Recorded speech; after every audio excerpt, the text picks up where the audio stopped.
Hi, my name is Joe Travolsky, and I'm the principal here at Hillsborough Middle School.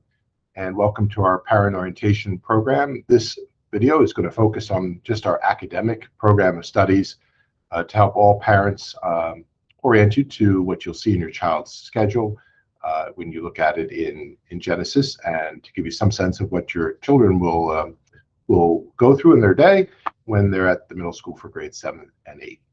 So let's get started. First, it's important to understand that our school is a middle school, different than a junior high school, in that we are structured around teams or pods where students are assigned first to a cohort or a group of peers and teachers that they'll work with throughout that school year. So they have a common set of literacy, math, science, social studies teachers, and a group of about 125 to 130 students that are within that team. And these are I'll say the students that they'll interact most with during their school year, but not entirely. These core subjects of science, literacy, math, and social studies make up the team subjects, but there are classes that they will take off team as well in world language, health and PE, related arts, and so forth. So while they'll spend a portion of their day with their team colleagues and friends, that's not exclusive. The other thing with the teams, most of our students who have individual education plans and receive special educational services are integrated into our general education program. And they're on teams as well with the students, and it is our special ed teachers who push into the classrooms and support them in the regular ed program. So we have many sections on each team that are referred to as in-class resource support, where there's a co-teacher in that room, and together the special ed teacher who works with students not only in the general curriculum areas of the subjects you see here, but also provide very often a study skills support lesson to the students in lieu of world language. The other thing about our team structure is it creates these smaller environments within the school for our counselors and our administration, our vice principals, to work.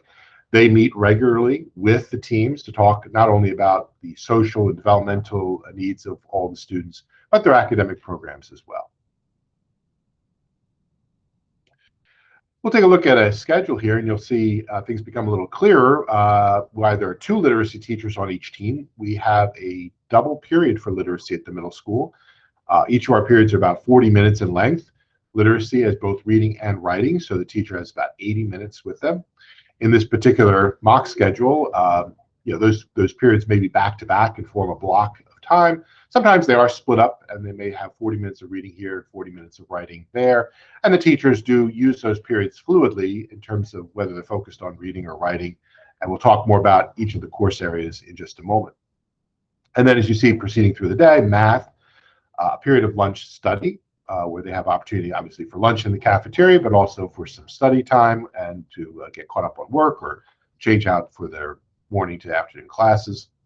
Science and social studies, health and PE, related arts cycle, and as I mentioned, world language, which is a continuation of their choices from the intermediate school, or if they're new to Hillsborough Middle School, they'll choose a language. Or in some cases, some of our students in lieu of world language will take study skills support.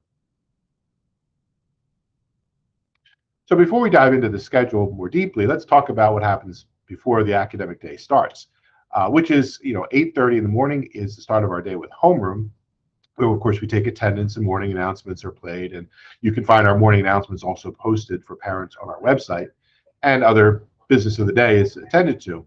But even before homeroom starts, I want you to be aware that children can come to school earlier than the 8:30 time if you need to drop off early, or if your child is a walker and they need to arrive to school a little beforehand, or you need to drop them off. Starting at 7:30 in the morning in our cafeteria, we have supervised study hall. This is free for any parent or student to take advantage of. No need to sign up for anything. They can just come in early at any point between 7:30 and 8:20, report to the cafeteria. And as I said, for breakfast, typically there are things like cold cereal, bagels, warm muffins, things of that sort that are available for purchase. Or students can just simply sit quietly and work on some of their assignments for the day, or just sort of relax and talk with some friends if they want. It's sort of a supervised period before the day starts. our library tech hub are often open early as well in case students need to go there before homeroom. And of course, between 8:20 and 8:30, that's when all of our buses are arriving and offloading. So it's a reminder to parents, if you do need to drop your child off to school without taking bus transportation, I strongly encourage you to do that prior to 8 o'clock. By 8:15, the parking lot is quite busy with cars and vehicles. So try to make that a habit of coming in before 8 o'clock and taking advantage of morning supervised study hall and giving your child a chance to get their day started a little earlier. And it will make things much, much easier for you too and get us all started on time. Okay. So let's talk about the academic program, starting with language arts literacy. As I said, it's an 80-minute period of reading and writing. We have 3 primary levels to our literacy program. Most of our students will be in what's called Literacy Pro or Proficient level. This mirrors the standards for the state of New Jersey and is appropriate developmentally for nearly all 7th graders or 8th graders, as the case may be. Some of our students are more advanced in their literacy skills, and so we do have an advanced level that students will work with materials that are typically a year or two above normal grade level reading, or they'll have choices, I should say, for that. And their assignments will tend to be a little bit more rigorous in terms of the quantity of writing that they might need to work on and so forth. That's a little bit above the typical grade level for 7th or 8th grade. And then we have some students who may need additional supports in their literacy, and that's academic support instruction or ASI literacy classes. All 3 of these levels follow the same curriculum, the same units of study, the same themes. They'll target the same grammar skills and so forth. They'll just do it at slightly different levels. And in the case of ASI, particularly in a smaller group setting, so students have more one-on-one time with the teacher that they may need to help remediate certain deficits they may be addressing as they work towards proficiency. And then we also have some specialized programs for children with special needs or other academic deficits like Read 180, RC Literacy, which is our Resource Center Literacy program, or ESL, which stands for English as a Second Language. These levels are in our math program as well. Once again, that's another leveled program. We only have 40 minutes for math instruction. I know many of our students coming up from Lawton Road are familiar with having a double period for math up to 6th grade, but starting in 7th grade, there's only one 40-minute period a day for math. Again, we have these 3 levels: proficient, advanced, or academic support instruction. Our 7th grade math program is focused on pre-algebraic skills, mathematical reasoning, and also other math topics like statistics, probability, consumer math, geometry, and things of that sort. So it introduces many of these concepts to students, laying a strong foundation for them. For our students who are in advanced math 7th grade, they'll proceed on to Algebra 1 in 8th grade. For students who are in the proficient level math in grade 7, most will go on to Math 8 similarly, but many do go on to Algebra 1 in 8th grade. So we will assess all students in our 7th grade program about mid-year using a algebraic skills assessment to see if they're ready for algebra developmentally and if they've got the math skills for movement to algebra in 8th grade. And as I said, many of our proficient level students will in fact move into Algebra 1 for 8th grade. And then we, as I said, the academic support instruction group in 7th grade. If students still need that support, they'll move on to that in 8th grade. Again, some of our students move out of that and on to the proficient level in 8th grade. And similar to our literacy program, we also have a resource center in mathematics for some of our special needs students. We also have some students who are particularly gifted in mathematics. This is beyond just an additional grade level advancement. And for our students who are particularly gifted in mathematics, we will start them in algebra in 7th grade, and they'll take geometry in 8th grade. This is a very small group of students who fall into that sort of category. Most of our academically talented students are in Math 7th Advanced and move on to Algebra 1 in 8th grade, which is, I think, developmentally appropriate for most academically talented students. But some are truly gifted in math, and we do have a program for them as well. Take a break from our academics and talk about lunch study for just a moment. We have a lot of students in a relatively small cafeteria. So we have to move students through about 20 minutes in the cafeteria for lunch with their teams.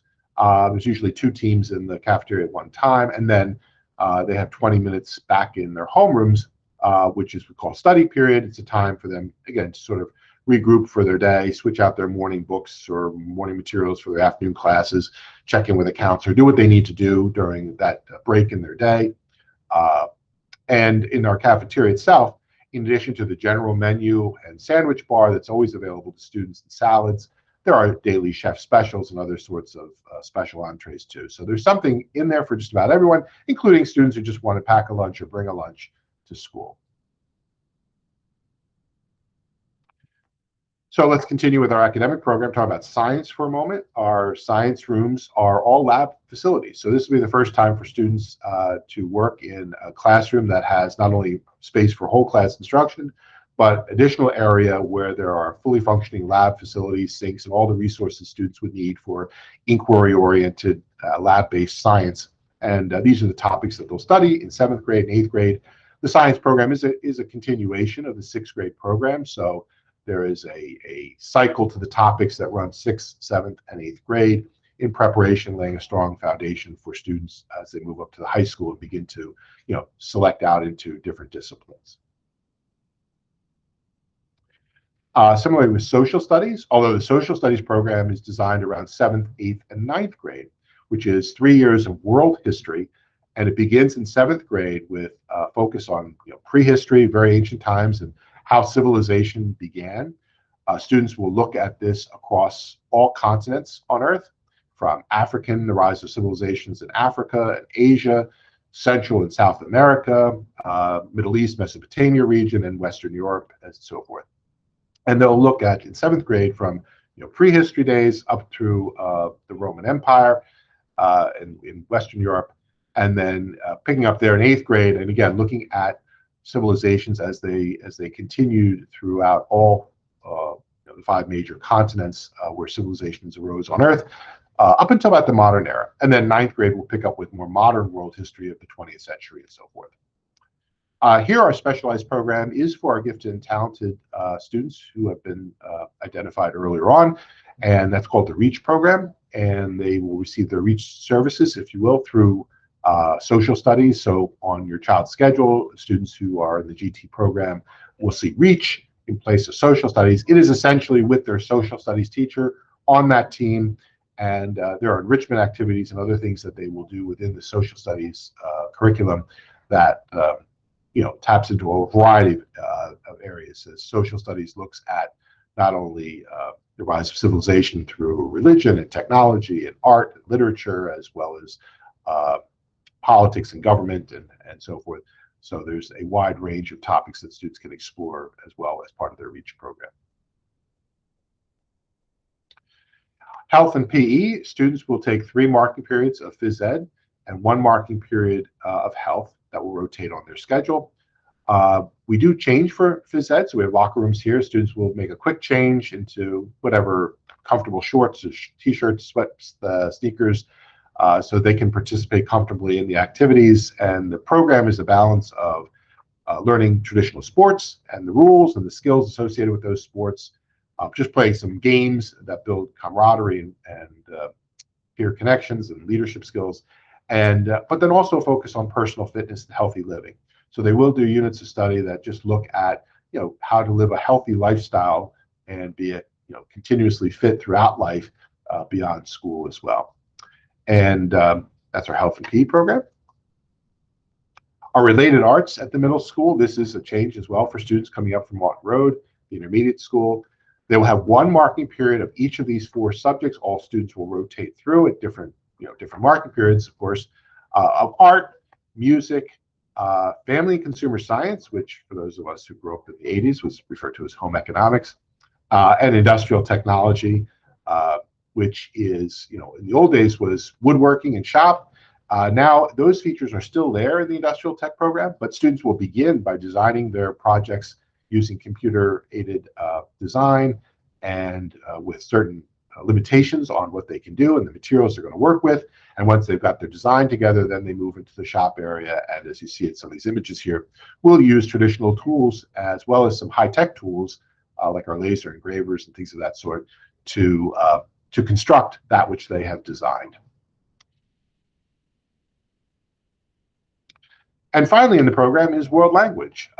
In terms of the general education program, this is a focus on one of 5 language choices that students will have explored at Art Road and make their choice for: Chinese, French, German, Italian, or Spanish. And they'll study that for the 2 years here at the middle school, 7th and 8th grade. They can select a new language if they wish when they go to the high school, but our hope is that over the course of the 2 years at the middle school, they will have developed a strong enough foundation in their conversational skills and appreciation for the culture that they've studied for those 2 years, essentially completing level 1 of the language, so that they can go into the high school as freshmen and begin level 2. And some of our advanced students who really give their hard work to the language study often move into level 3 at the high school as freshmen, and that sets them up very well for even more advanced placement coursework in their junior or senior years.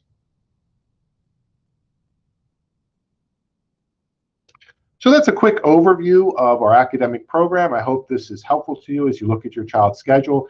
We'll have more and additional videos to talk about our extracurricular programs and activities, our instrumental music and choral programs, and our sports and athletics as well as other aspects of the middle school. Thank you very much for your attention, and have a great day.